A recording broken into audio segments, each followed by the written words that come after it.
Vamos a continuar con el mensaje de la palabra del Señor. Y hoy nos toca hablar del mensaje de la iglesia de la Odisea. Hermanos, si yo he hablado aquí algo fuerte de las demás iglesias, esta, hermanos de mi alma, es la peor de todas. Pero yo les voy a prometer que el próximo domingo ya estará el pastor Roberto aquí predicando.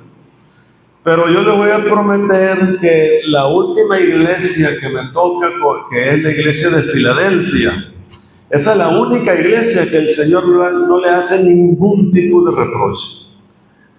Y yo, de hecho, la alaba en muchas cosas. Y yo, pues, entiendo que a nosotros nos gusta que nos digan esas cosas que Dios le dice a la iglesia de Filadelfia. Con ese mensaje de esa iglesia, yo voy a curar todas las heridas que a algunos de ustedes les ha tocado vivir en estos días con los mensajes a estas congregaciones. Amén. Entonces se han sido heridos, ¿verdad? Pero voy a hablar hoy. ¿Dónde dejo que no se me vaya a pasar? Porque al final tenemos que orar por algunos enfermos que tenemos, enfermos en la iglesia. Y también vamos a ir al capítulo 3, en el versículo 14. Más voy a usar el 15.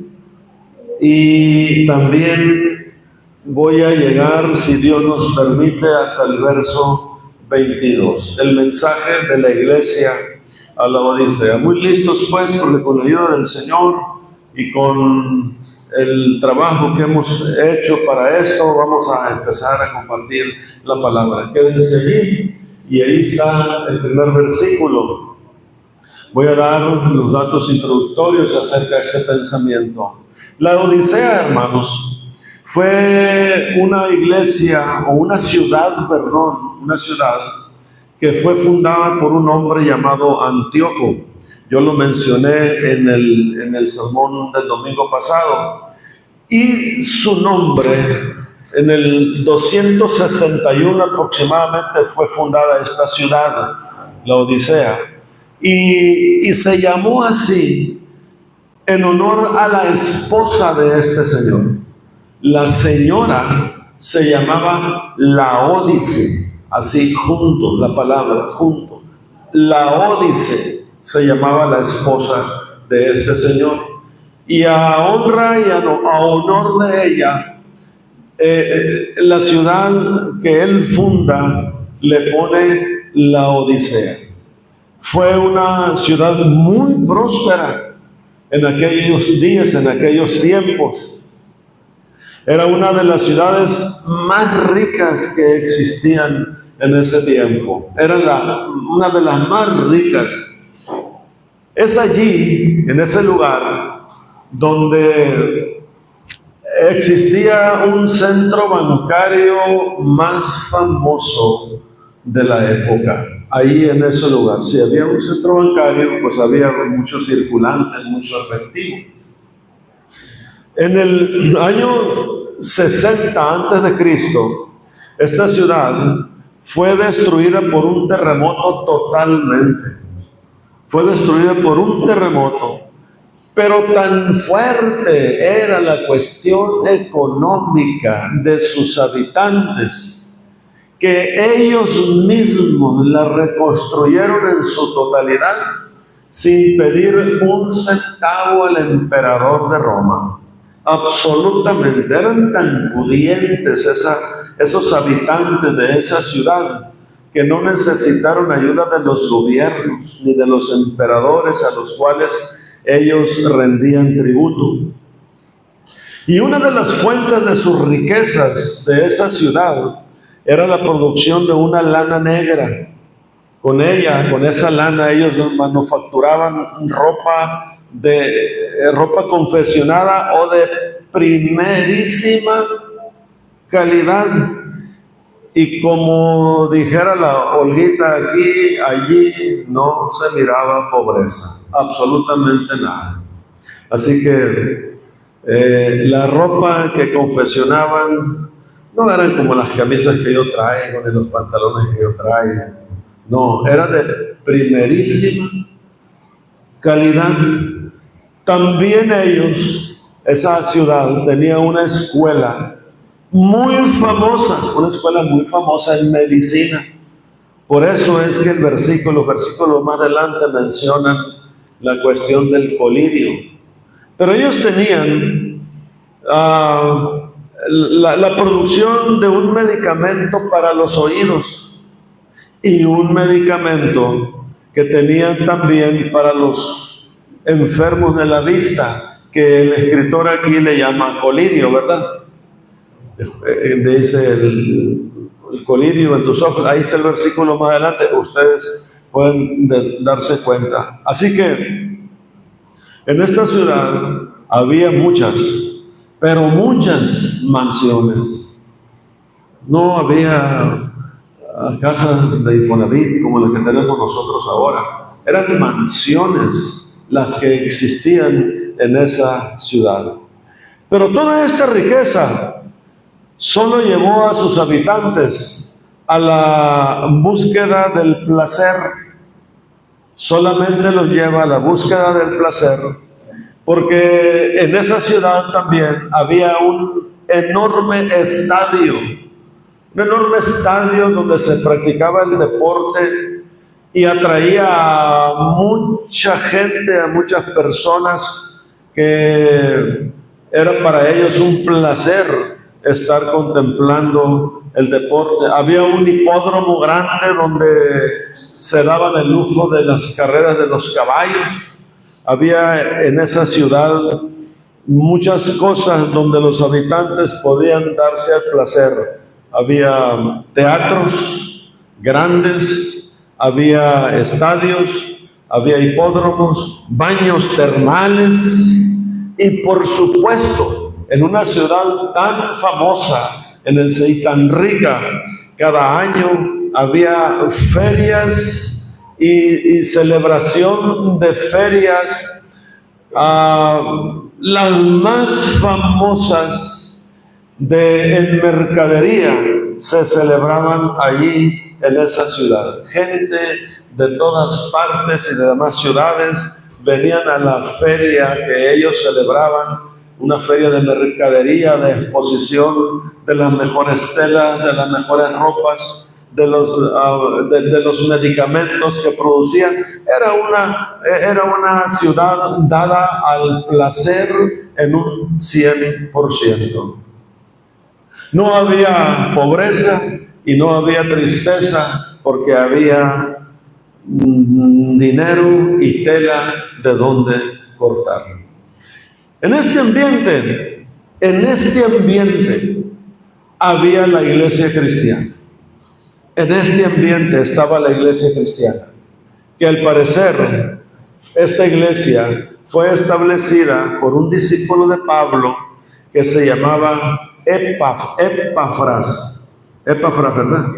Epafras. Creo que ahí está en Colosenses, en el capítulo 4, en el versículo 12, por ahí está Epafras. Aparte de todo eso, la carta que Pablo le envió a los colosenses, porque ahí está en Colosenses, también pide Pablo, ahí en esos versículos que le di, que la lean a la iglesia que está en la Odisea. También pide Pablo eso. ¿Y por qué razón el apóstol Pablo pide tal cosa? Que lean la carta a la Odisea.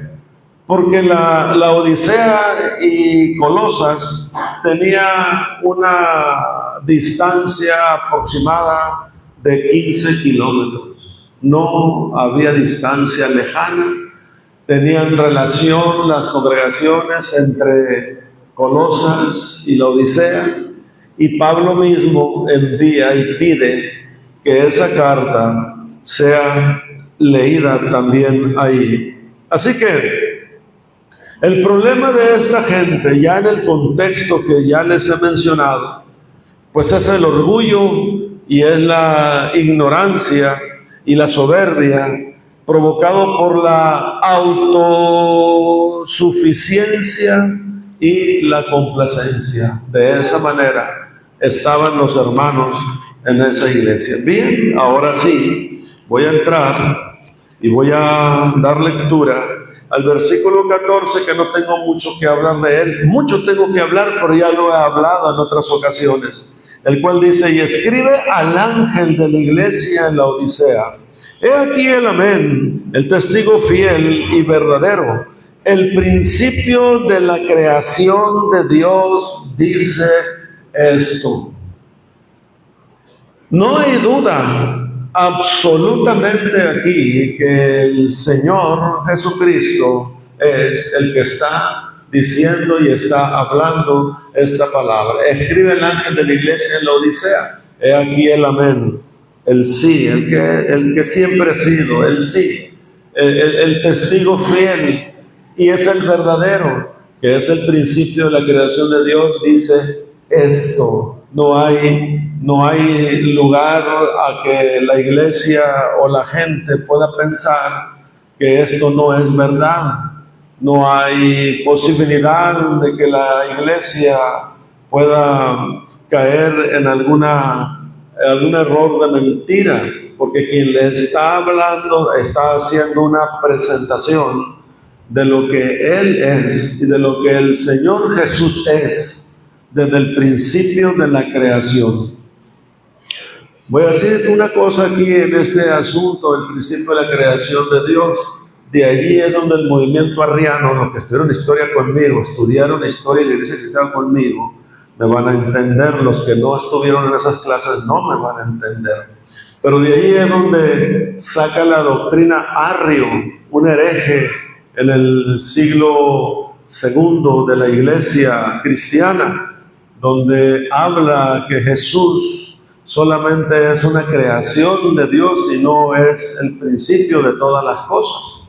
Es de allí precisamente donde la doctrina de la iglesia, de los testigos de Jehová, argumentan que Jesús no tiene ninguna divinidad porque solamente viene siendo una creación de Dios. Es lo que interpretan y lo que dicen ellos para tomar y anunciar y enseñar el error doctrinal en que ellos se encuentran.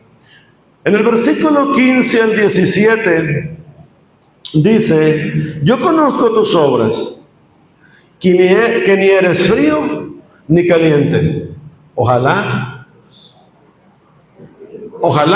fueses frío o caliente.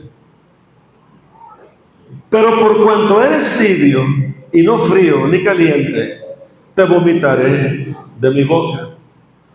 Porque tú dices: yo soy rico y me he enriquecido, y de ninguna cosa tengo necesidad, y no sabes que tú eres un desventurado, miserable, pobre, ciego y desnudo.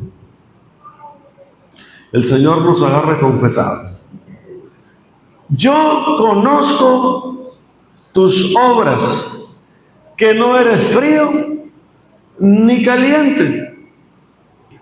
La palabra obras aquí sería el equivalente a los frutos que los creyentes deberían de estar dando.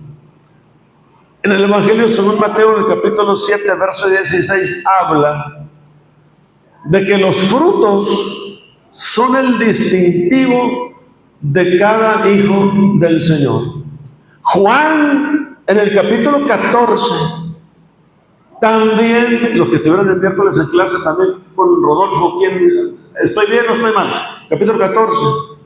También habla Jesús diciendo que el que permanece en mí y yo en él, y mi palabra, llevarán, el 15, en la vida verdadera, sí, el 15.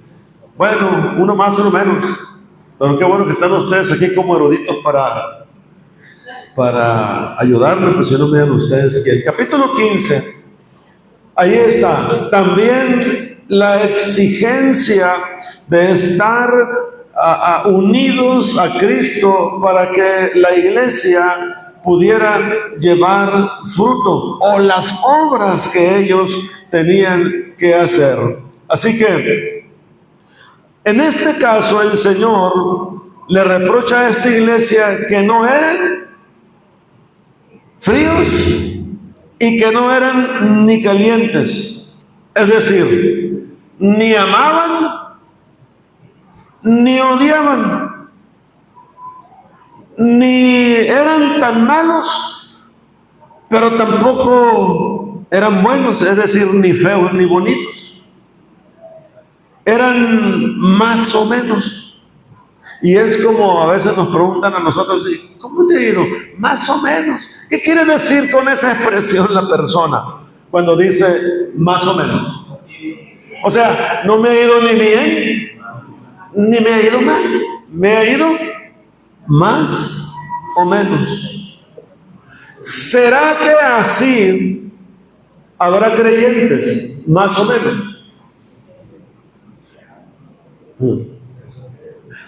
Habrá creyentes que ni para allá, ni para acá. No son malos ni malditos. No son malos ni malditos. ¿No son malos ni qué? No son malos ni malditos. No son malos ni malditos.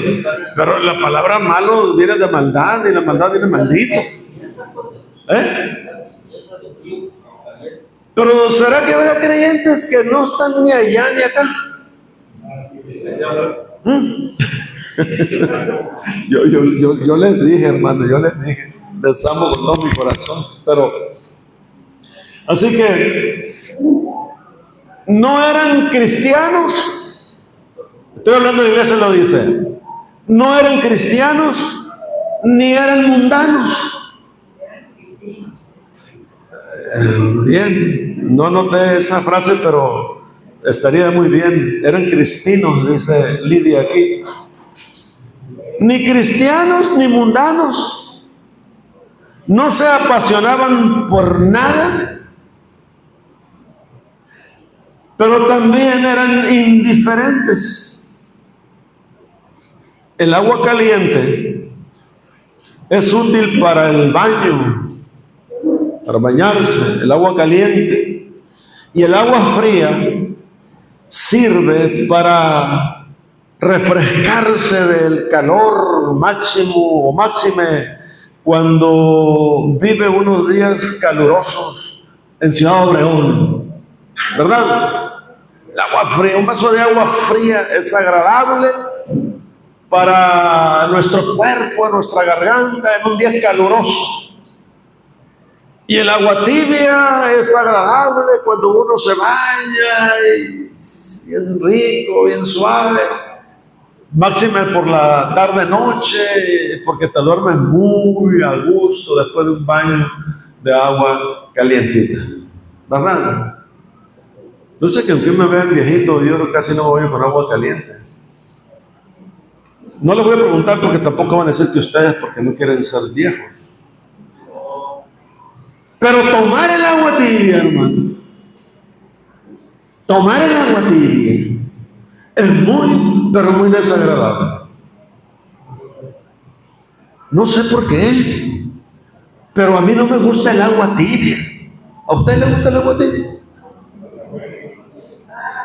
¿Les gusta el agua tibia a ustedes? No les gusta. De tal manera que si lo practicaran nos dan ganas de vomitarla mejor. Y cuando tú la sientes que mejor la vomitas porque no te es agradable a tu cuerpo. Entonces, es interesante notar el contraste con la iglesia de Éfeso, lo que está sucediendo en la Odisea. Totalmente hay un contraste entre la iglesia de Éfeso y la iglesia de Tiatira. En Éfeso, los creyentes odiaban las falsas doctrinas. Las odiaban las falsas doctrinas, pero no las amaban, las odiaban. En Tiatira amaban a las personas, pero no las odiaban. El error doctrinal no lo amaban, el error doctrinal. Y en la Odisea ni amaban ni odiaban. El extremo a veces es malo, Pero el Señor nos está llevando a un extremo aquí, en su palabra. ¿Y cuál es el extremo? Aquí. Espiritualmente hablando, ¿cuál es el extremo que está manejando el Señor aquí? ¿Que mejor seas frío o que mejor seas caliente? Porque el término medio aquí no funciona para el Señor. Es decir, la mediocridad no funciona aquí en lo que está hablando el Señor.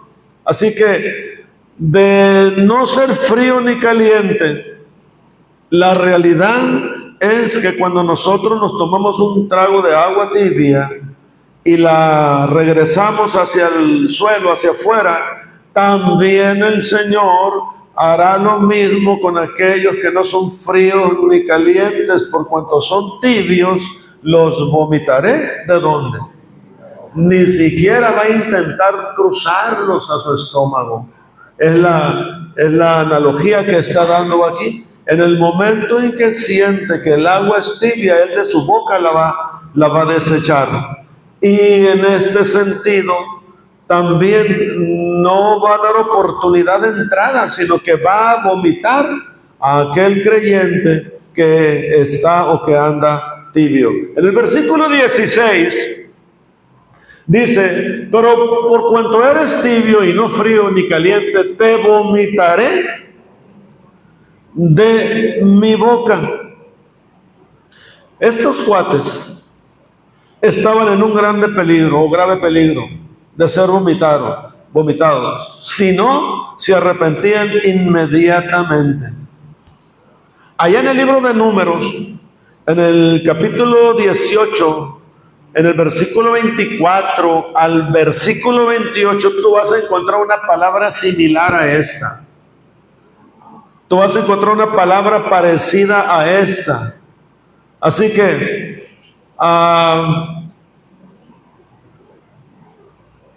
con estas palabras de ese versículo que les di, el Señor hace alusión allí en ese capítulo 18 del libro de Números 24 y 28, les advierte que va a vomitar a los cananeos por causa de la abominación que habían contaminado la tierra.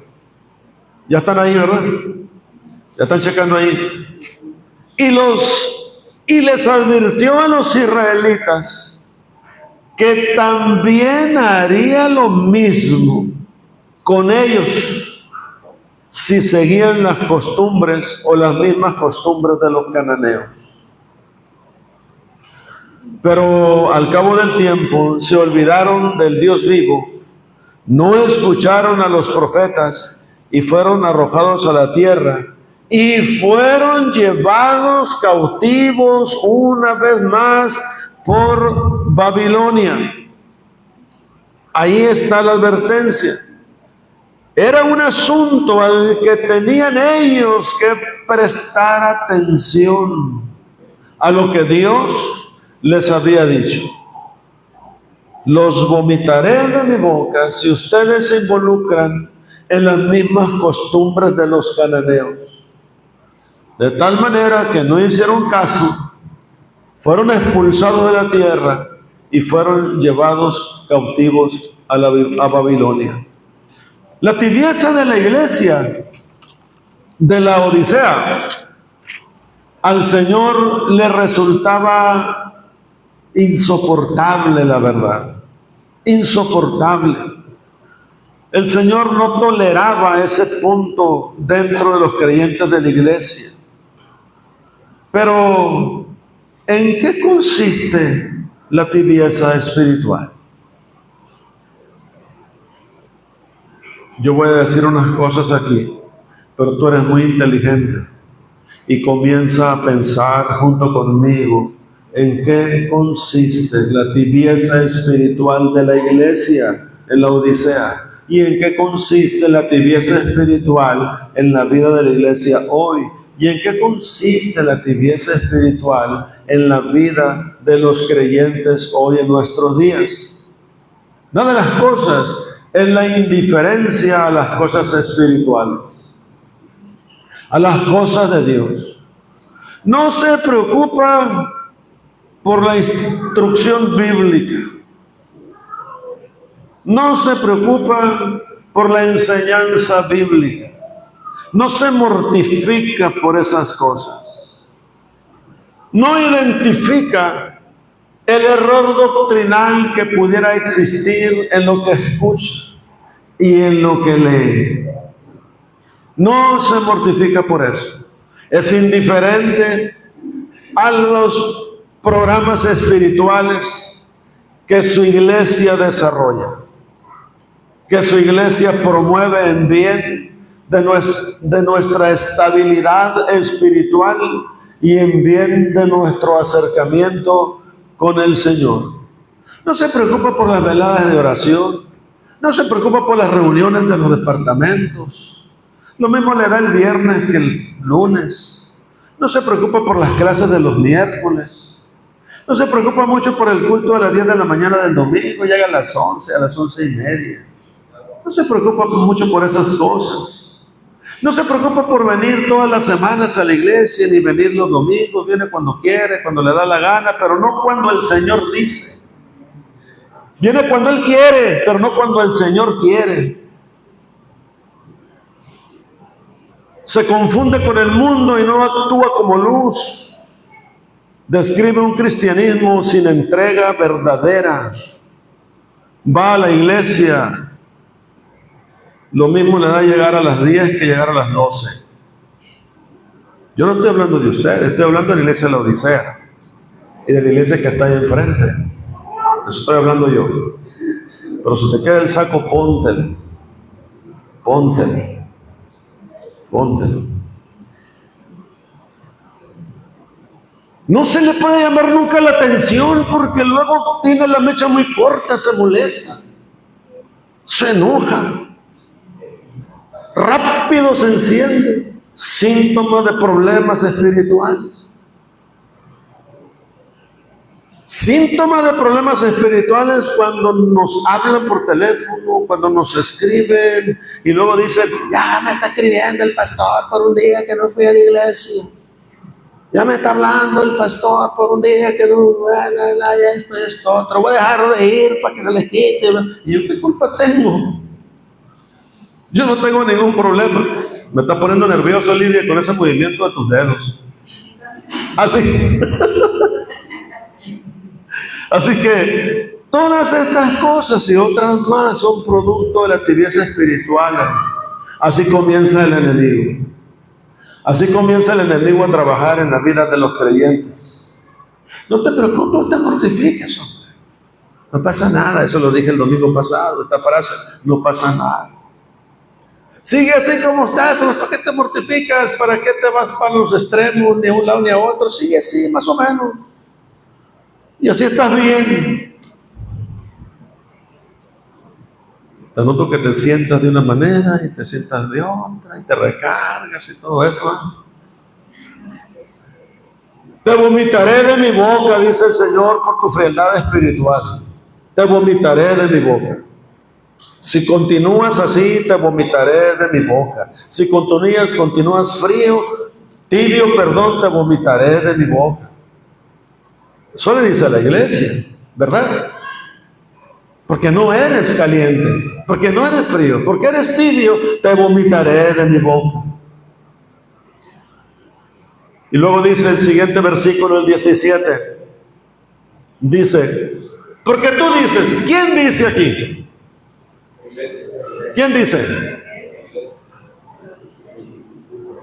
Ellos están hablando entre ellos mismos. Entre ellos dicen.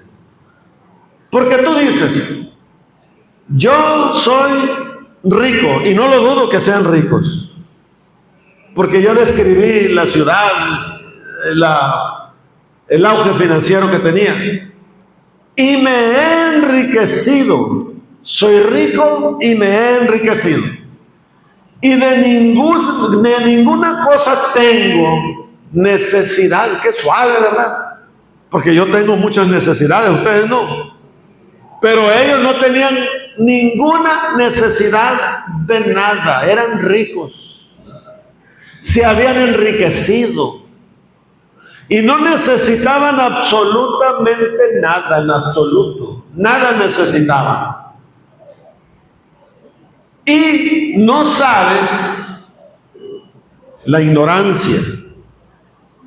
Ante los ojos del Señor, ante la gente eran pudientes, pero ante los ojos del Señor son ¿qué? Son desventurados, son miserables, son pobres, son ciegos y están así, miren, desnudos. Se fija la percepción de la gente y la percepción de los hermanos, de los creyentes que tienen de sí mismo y la percepción que tiene Dios de ellos. Lo que más importa aquí no es lo que nosotros pensamos de nosotros mismos. Lo que más importa aquí, ¿qué es lo que piensa Dios de nosotros? ¿Y qué es lo que piensa Dios de ti? Eso es lo más importante. ¿Qué es lo que piensa el Señor?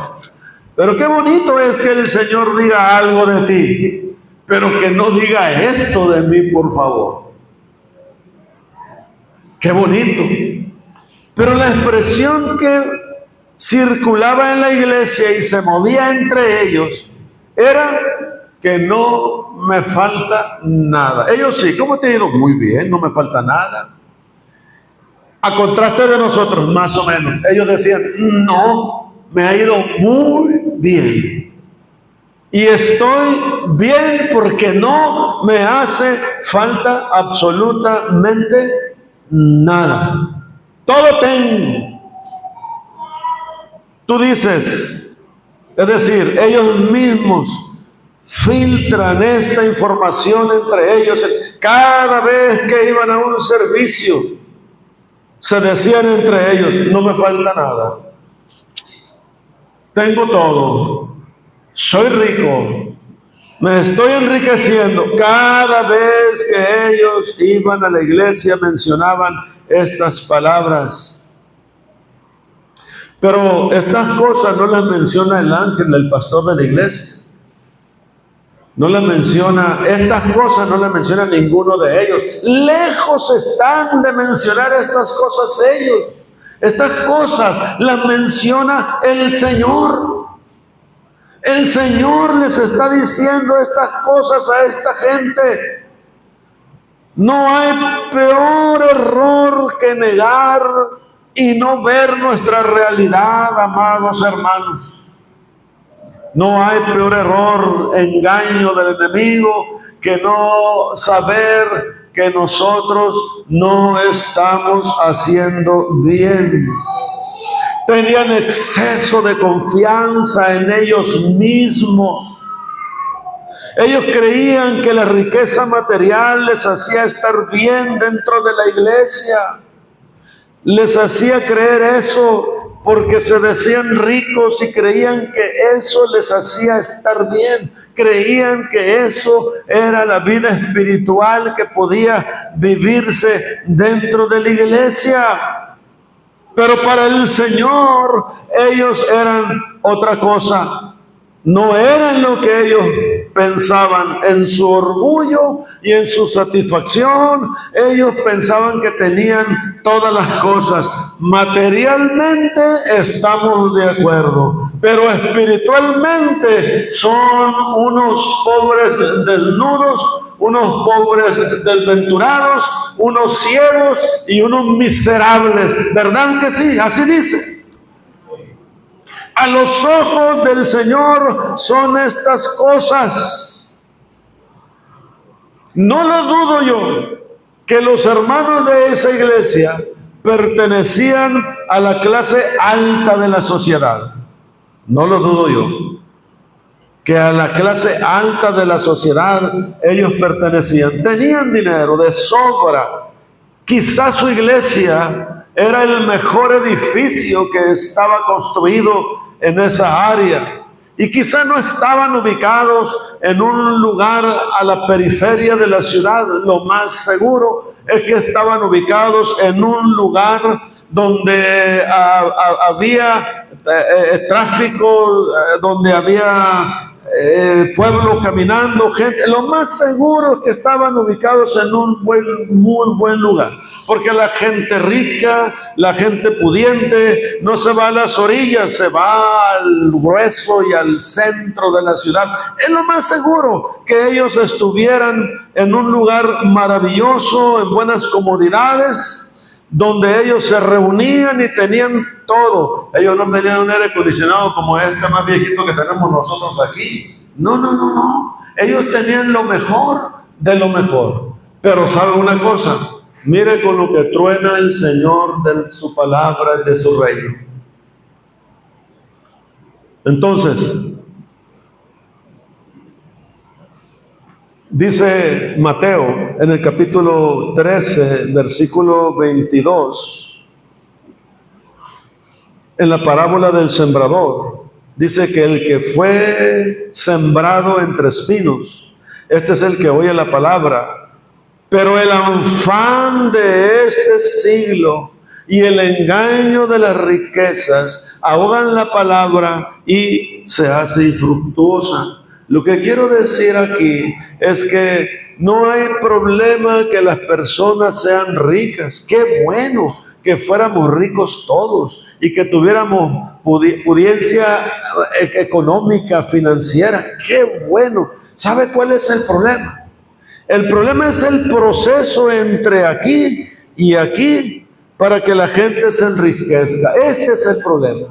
El problema es el punto de partida y el punto de llegada, que según el versículo, en el punto y en el trayecto es donde el individuo se pierde. Es donde el cristiano se envuelve tanto en ese tipo de cosas que más tarde, aunque llegue a ser rico, pierde lo que es la más riqueza de parte del Señor. Yo no estoy en contra de que ninguno de nosotros trabajemos y luchemos por nuestra vida y por salir mejor con nuestra familia, porque queremos mejor para nuestros hijos, lo mejor para nuestros nietos, porque queremos vivir mejor nosotros. Yo no estoy en contra de eso, porque a mí me gustan las cosas buenas, a mí me gusta vivir bien, me gusta vivir mejor, igual que ustedes también deberían de hacerlo. El problema, hermano, se suscita en el trayecto de lo que tú haces hoy para llegar a lograr lo que tienes. En el trayecto arrollas contra tu vida cristiana, arrollas con tu vida espiritual, te robas lo que pertenece al Señor en la vida que tú tienes que darle y ofrecerle por llegar al punto de querer tener más cosas. Ese es el problema de la iglesia. El problema no es la riqueza, ni el oro, ni las telas, ni las medicinas, ni el colirio, ni el remedio para los oídos. Ese no es el problema. El problema es la dedicación que ellos dan para adquirir y la pérdida que tienen para reunirse y adorar y bendecir el nombre del Señor. En la Biblia hay gente rica, pero hay gente fiel. En la iglesia hay gente pudiente, en la Biblia, gente pudiente, hombres y mujeres pudientes, pero los vemos entregados a Dios, orando al Señor, entregando su vida a Dios, orando por sus familias, orando por su descendencia, fieles a Dios y ricos en la Biblia. Allí hay hombres que están mencionados en ella. No es el problema la riqueza, el problema es cómo te vas tú para hacer esas cosas que en el camino es donde nosotros nos perdemos. ¿Sí me explico, hermanos? No hay ningún problema que trabajes. Es más, si no trabajaras, yo mismo te llamara la atención. Tienes que trabajar y tienes que ver por los tuyos. Y qué bueno que puedes desarrollarte financieramente, qué bueno. Pero no te pierdas en ese trayecto. ¿Está bien? No te pierdas en ese trayecto, porque al fin y al cabo lo que más cuenta es la vida espiritual que tú tengas con el Señor. Es lo más importante. Hermano, el Señor me dio este trabajo, sí. Hermano, ¿por qué no el domingo me tocó trabajar? Claro, pues quién sabe si el Señor te lo dio, hermano. Pero ahí está, y ahí estamos. Y en ese punto a veces nosotros nos encontramos. No me falta nada. Habían sido bendecidos por el materialismo, totalmente por el materialismo. Creían que eran ricos, Y en ese proceso es donde ellos se perdieron. No tenían tiempo para orar. Poca comunión con el Señor a causa del materialismo. No es malo. Lo malo es que tú dejes de orar, que tú dejes de congregarte, que tú dejes de buscar las cosas espirituales. Eso es lo malo. Eso es lo malo. Este caso en la iglesia era realmente grave. Y seguían diciendo ellos, y de ninguna cosa tengo necesidad. Yo estoy seguro aquí que todos los que estamos aquí tenemos necesidad de algo, ¿sí o no? Pero ellos no. Por lo menos, qué bueno que nosotros tuviéramos una necesidad, y yo creo que sí. Tenemos necesidad de buscar al Señor, ¿sí o no? Pero ellos ni siquiera eso tenían necesidad.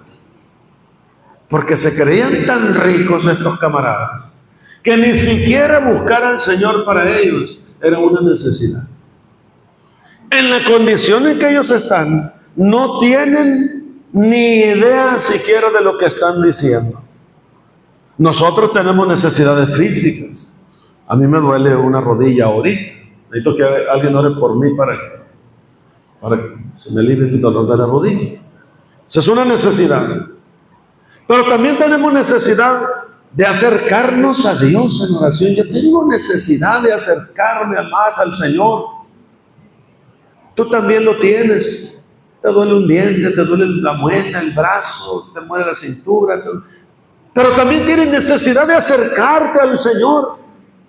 ¿Verdad que sí? Pero ellos no tenían necesidad de nada.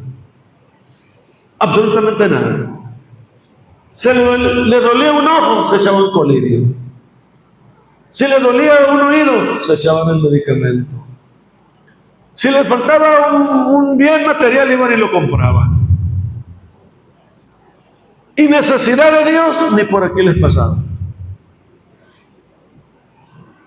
Todo tenían. Pobrecitos. Eran tan ricos que lo único que tenían era dinero. Fíjense nomás. Eran tan ricos que lo único que tenían era dinero. La gente piensa que es rica porque tiene dinero. ¿Qué pensamiento tan más equivocado? La gente no es rica porque tiene dinero. La gente es rica porque tiene todo lo que Dios le provee. Por eso es rica. Nosotros somos ricos no porque tengamos dinero, ni carros, ni propiedades. Somos ricos porque el Señor nos provee todo lo que nos hace falta. ¿Acaso no dice así la Escritura? Que Dios provee todo lo que nos va a hacer falta por añadidura a causa de nuestra fidelidad con Él. ¿Acaso no dice Dios así? La gente que tiene dinero se cree rica, pero puede ser más rico la iglesia cuando se encarga de buscar al Señor que de buscar las riquezas espirituales, materiales. Así que Dios tenía hombres ricos, y voy a mencionar unos 2, 3. Abraham era un hombre rico. Job era un hombre rico. Mujeres, Esther era una mujer pudiente. Lidia era una mujer pudiente en el Nuevo Testamento. Eran mujeres pudientes, eran hombres pudientes, pero nunca dejaron de ofrecer un altar a Jehová.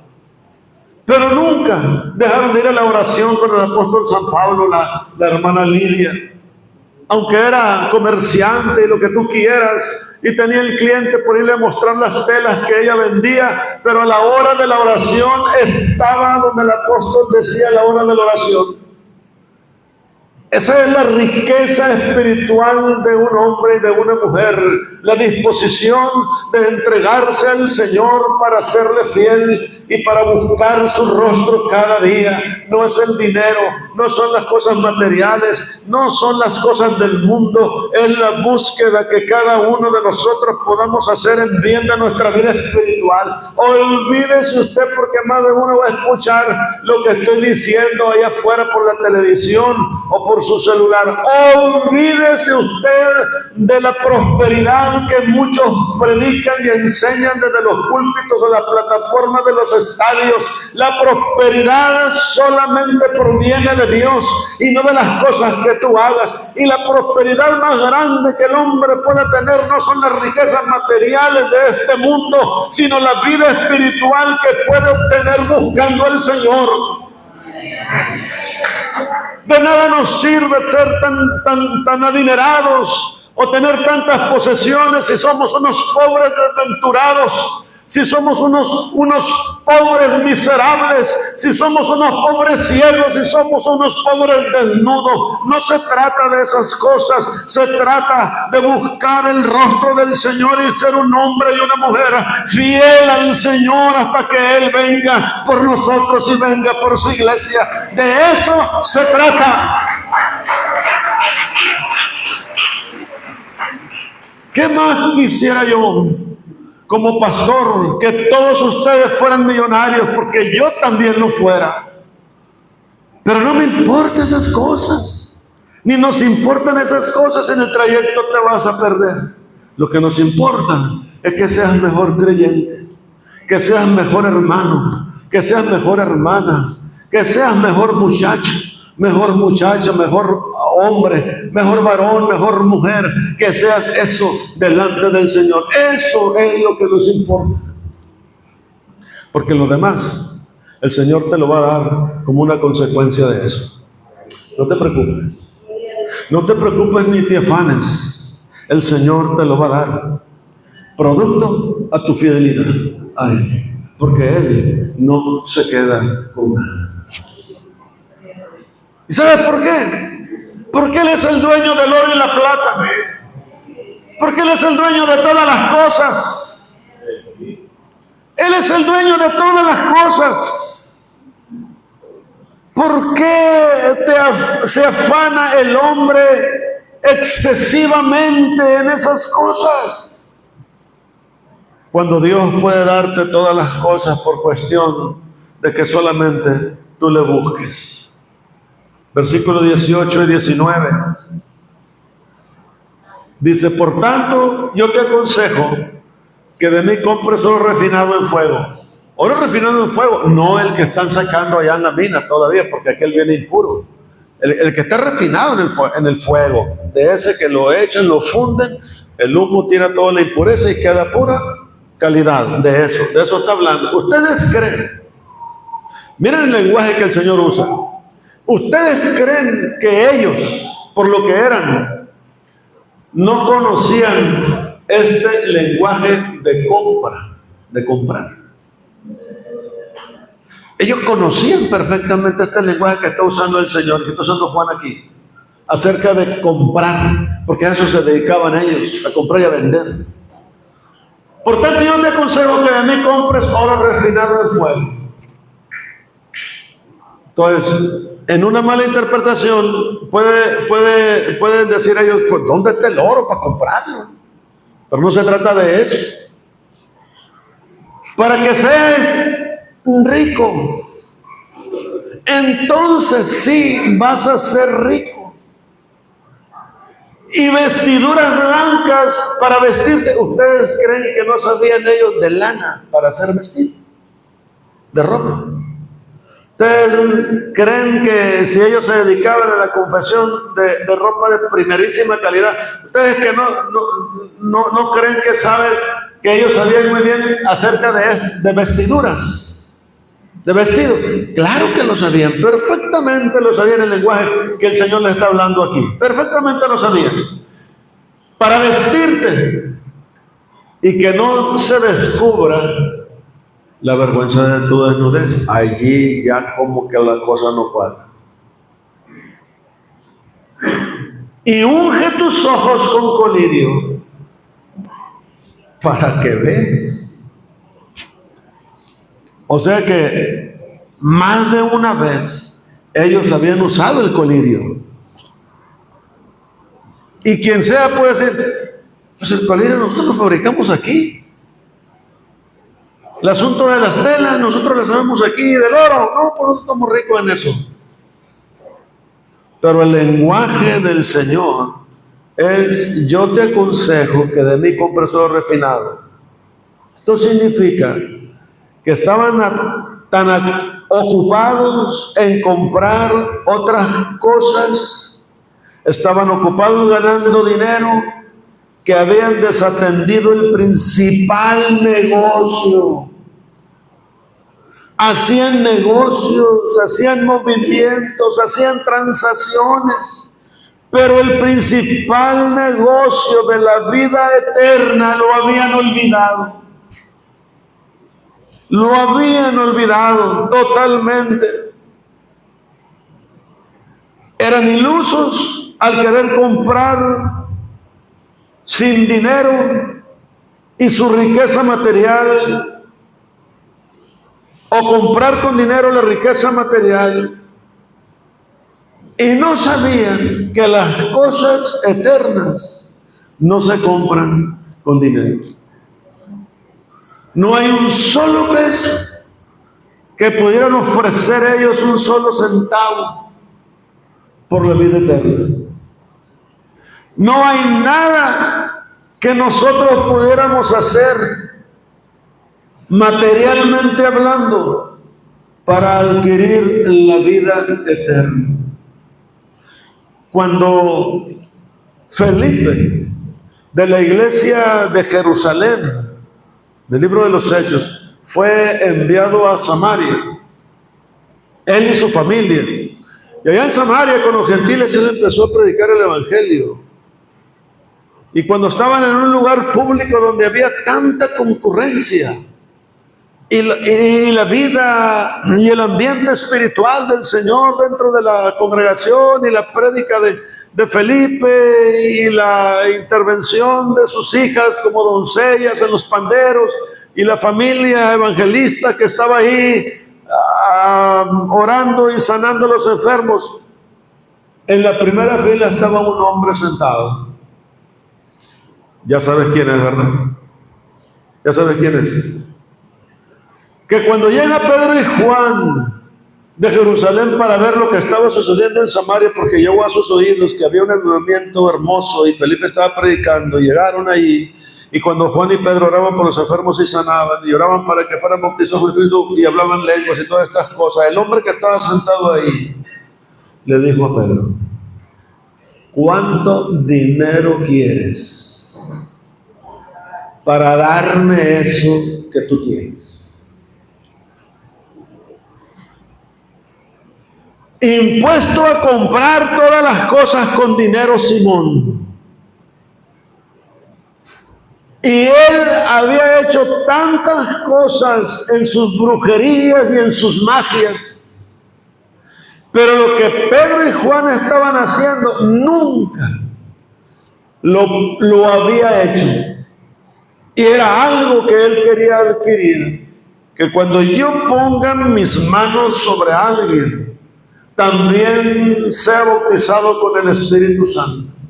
Eso dijo Simón. ¿Cuánta lana quieres? Hermano, el reino y la eternidad no se compra con ningún centavo de nuestra bolsa. No se compra con ningún peso que nosotros podamos tener en la bolsa, o que podamos tener en el banco, no se compra con un gramo de oro, ni absolutamente con nada. La única forma que podemos adquirir el poder de Dios es a través de la búsqueda de nuestro Dios, del Señor. Las cosas eternas se adquieren buscando a Dios, no soltando ni comprando absolutamente nada. Y esta gente de la Odisea Pensaban que porque tenían todas las cosas no tenían necesidad de nada, pero la oferta del Señor aquí es: yo te aconsejo que de mí compres oro refinado en fuego, sin impureza, completamente concentrado, yo te aconsejo. Y luego le dice: y vestiduras blancas, ya estoy por terminar, no crean, y vestiduras blancas para que te vistas, te cubres, que no se vea tu vergüenza. ¿Dónde están?, decía el Señor a Adán y a Eva. Por acá estamos, Señor. ¿Dónde están que no los veo? Por acá estamos tapados con una hoja de árbol porque estaban desnudos. Están tapados ahí, cubriendo sus vergüenzas. Prácticamente aquí es algo similar. Vestiduras blancas, ropajes blancos, para que tu vergüenza sea cubierta. Porque eres un desnudo. Eres un desnudo espiritualmente. Delante de mí estás desnudo. Vestiduras blancas, ropajes blancos. Así que, obviamente no se refiere a vestiduras literales aquí, sino a revestirse de la persona de Cristo. De eso se trata aquí. Porque ¿de qué sirven las vestiduras tan caras y tan lujosas si debajo de ellas hay una personalidad mala y pecadora? ¿De qué sirve que traigamos buenos pantalones, buenas camisas y buen calzado si debajo de mi ropa hay un hombre perverso y pecador, malvado? ¿De qué te sirve un vestido que lo arrastras tan ancho y tan fino y tan lujoso y caro si debajo de él hay una mujer que es perversa, maligna, malvada? ¿De qué sirve? ¿De qué sirven esas cosas? Así que si hay una persona mezquina, perversa, ellos necesitaban vestiduras blancas para que no se descubriera la vergüenza de su desnudez. Y unges tus ojos con colirio para que vean. ¿Ustedes creen que ellos, todos como los fabricantes que eran y tan ricos que eran, no tenían botellas de colirio en sus casas? Y si lo necesitaban, podían ir a adquirirlo a la fábrica sin ningún problema. El colirio mismo que ellos producían no podía curarle los ojos espirituales que el Señor está reclamando aquí. Eran ciegos. El colirio que ellos producían no ayudaba a tener una visión espiritual de Dios. No ayudaban, no les ayudaban. Muchas personas tienen muy buen ojo. Tienen muy buen ojo para las cosas terrenales. Tienen buen ojo para los negocios. Tienen buen ojo para la comida. Tienen buen ojo para algún arte que hay que hacer. Pero tienen muy mal ojo para las cosas espirituales. Ya voy a terminar.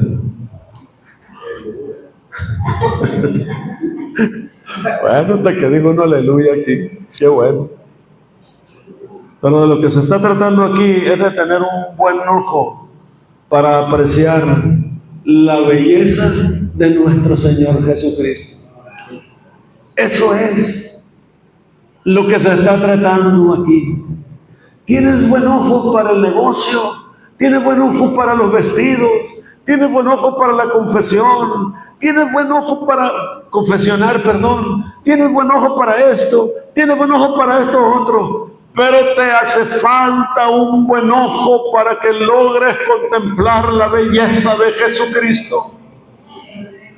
Y si tú quieres contemplar la belleza de Jesucristo, te invito a leer el capítulo 4 de Apocalipsis.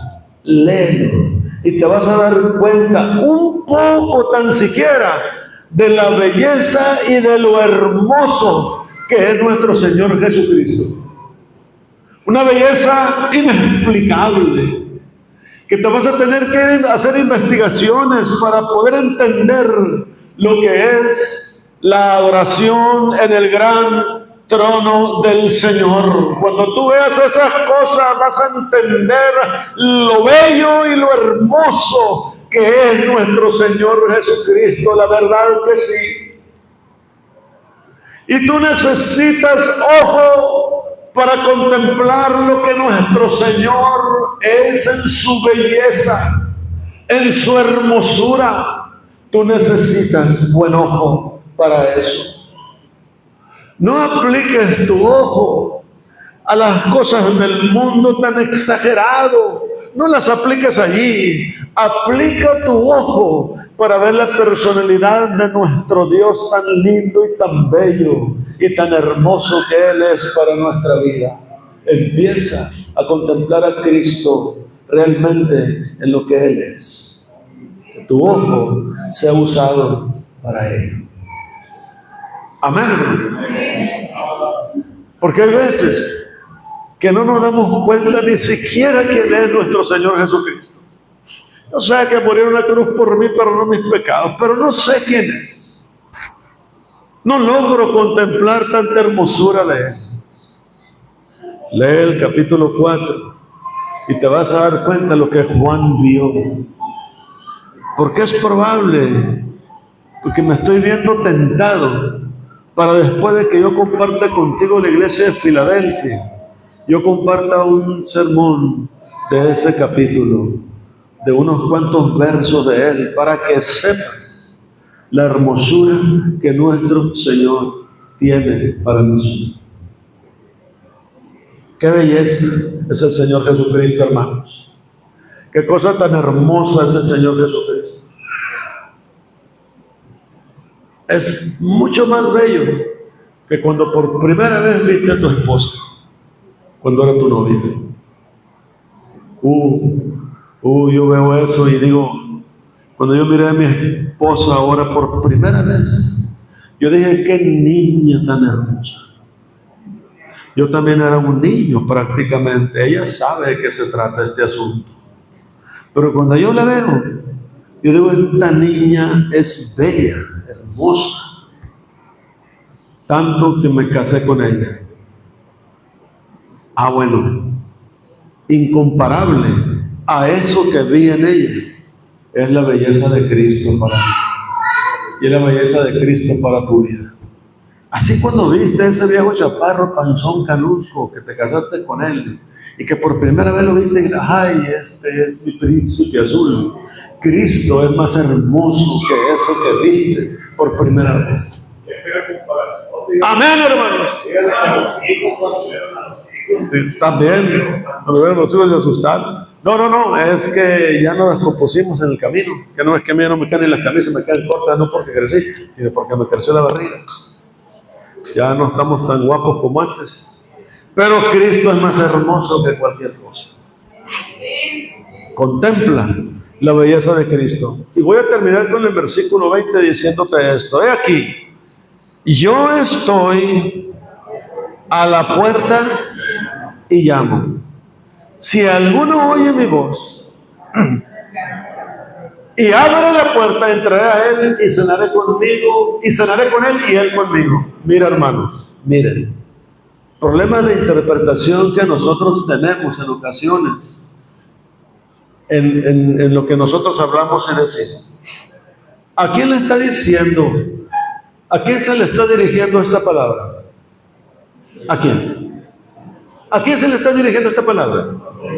A la iglesia de la Odisea. A ellos se les está dirigiendo. ¿Sabes qué? A gente que conoció y que conocía al Señor. No se le está dirigiendo a la gente del mundo. No se le está dirigiendo a la gente pecadora, no se le está dirigiendo al drogadicto, al maleante, al borracho, no se le está dirigiendo a ellos, se le está dirigiendo a la iglesia esta palabra.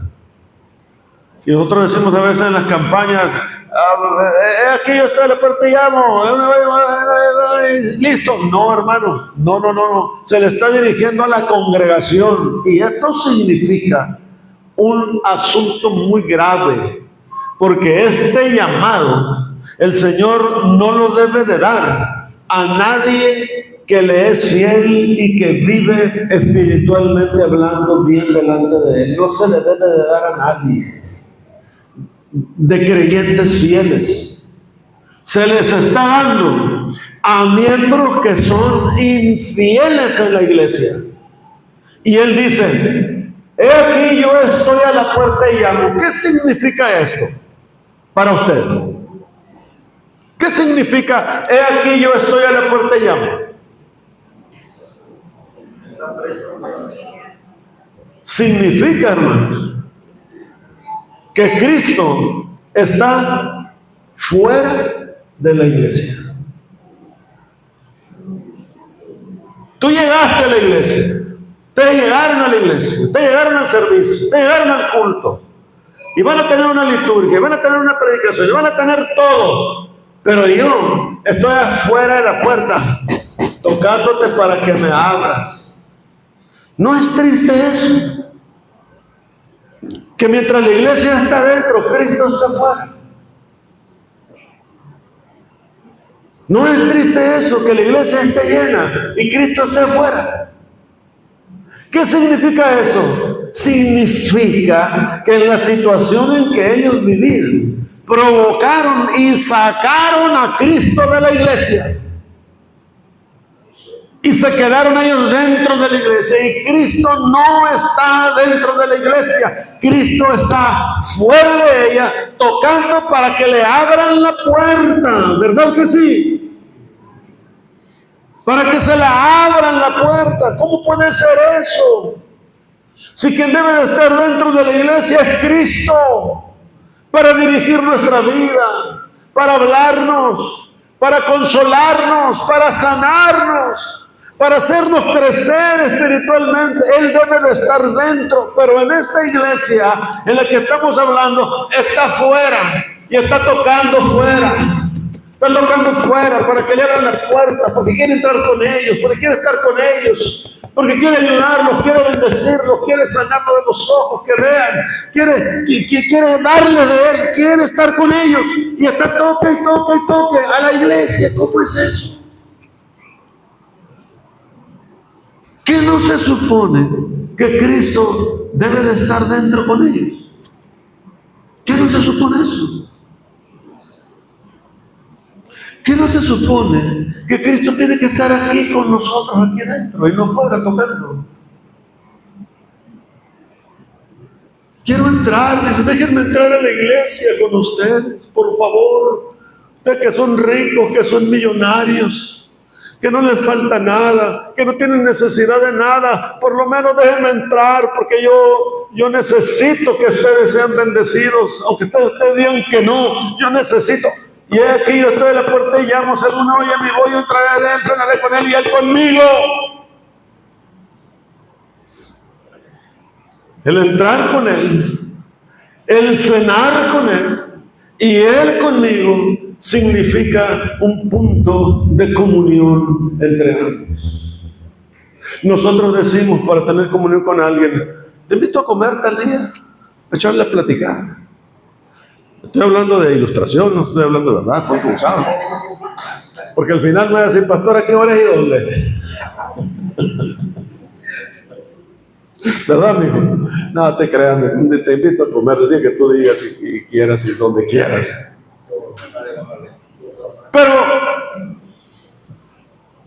Pero yo estoy invitando a Ismaelito porque quiero tener comunión con él. Por eso lo estoy invitando a comer. A tal parte o a mi casa te invito a comer. Quiero tener comunión con él. Eso significa eso aquí, comunión. Eso quiere decir que Cristo no tenía comunión con la iglesia. Qué ironía de la vida. Que era una iglesia, que eran unos creyentes, que eran cristianos ricos, no eran pobres y no tenían comunión con Cristo. Qué curioso el asunto. Que estar en la iglesia cristiana, en la iglesia evangélica y no tener comunión con Cristo, pues qué error.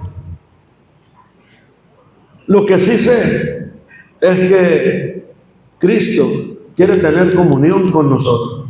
Eso lo sé muy bien. Y quiere tener comunión contigo. Eso lo sé muy bien. ¿Lo sabes tú junto conmigo? Entonces, vamos a hacer esto. Tan grave es la situación que el Señor no está dentro de la iglesia. Y yo no quiero que pase eso con nosotros. Necesitamos tener comunión con el Señor.